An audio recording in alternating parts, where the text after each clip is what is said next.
want to bring in Tom Fitton right now. He is the president of Judicial Watch. Tom, thanks very much for weighing in here. We have a date, October 19th. Your thoughts? Well, going back to the New York Times story, we're talking about what was going on in the Justice Department, and we can't separate that, Nellie Orr, jokes about recording the president or revoking the 25th Amendment, with the appointment of a special counsel. It was all part of the piece. It was all part of the discussion that was going on, talking about removing the president of the United States. And one of the options was appointing a special counsel. So now we have this Mueller special counsel that's harassing the president and doing as much damage to the presidency as any outrageous effort directly to remove him. It's hampering his ability to hire and fire people. It's hampering his ability to conduct foreign policy.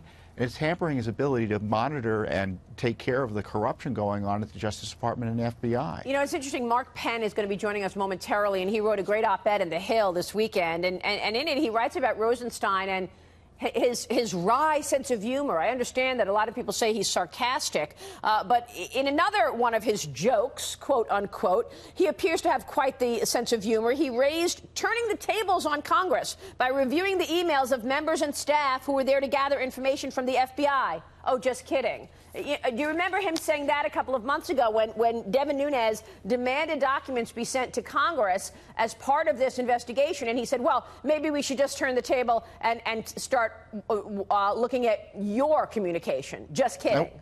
Yeah, and was Mr. Rosenstein joking when he signed off on that dirty FISA spy warrant targeting the Trump team based on the Clinton DNC dossier that he's instrumental in withholding full information about from the American people? There's a real crisis here, but removing Rosenstein, removing Sessions, it doesn't get to the issue of the special counsel operation that would continue. And of course, if the president were to do anything like remove an official, he'd be subject to criminal investigation again. Look, this crowd thought he wasn't allowed to remove FBI Director Comey, and he went after one of his cronies for corruption, and the reaction was a special counsel. Now the Democrats are saying that if he removes Rosenstein, they're going to have more reason to impeach him. He needs to challenge the Mueller operation. He's being inhibited in his role as president. And if the Justice Department won't do it, or if he declines to do it directly, he should seek court relief. Do you believe the American people will see those documents? We'll see the FISA warrant so that the American people can clearly understand how they got a warrant to wiretap an American citizen based on unverified information? We've already seen part of the warrants. I think we'll see the rest of the warrants. The question is when. The deep state's approach here is out of the page, is a page out of the Nixon handbook, which is the modified limited hangout.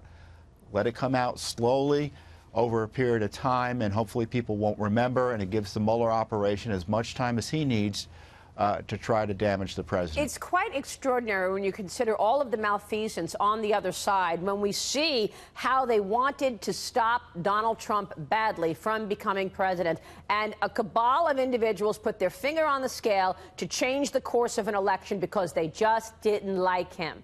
We need to see the evidence on how they came up with this idea that Donald Trump had anything to do with Russia meddling. And I just wonder if there is going to be any accountability here, Tom.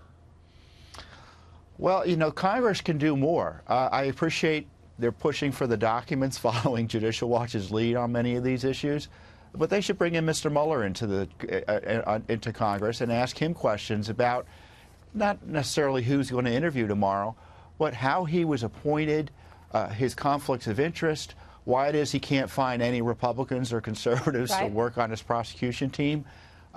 This special counsel is immune from scrutiny, and I'm just tired of talking about Bruce Orr. I want to talk about Mr. Mueller, who is using Bruce Orr's information to target and harass this president. Well, they also are pressuring now around anything the president does related to the Supreme Court. They want to stop Brett Kavanaugh. Real quick, your thought on that. Will they be successful? I don't think they will, although I think they're going to have to take some tough steps to cut this inquiry off or to shorten it. I think the idea that we need weeks of discussion to figure out what's up and down about these allegations is just as a result of poor leadership. Tom, good to have you on the program. Thank you so much. It can be figured out quickly. Okay, we'll be watching this upcoming week where we could actually see them both testify on Thursday.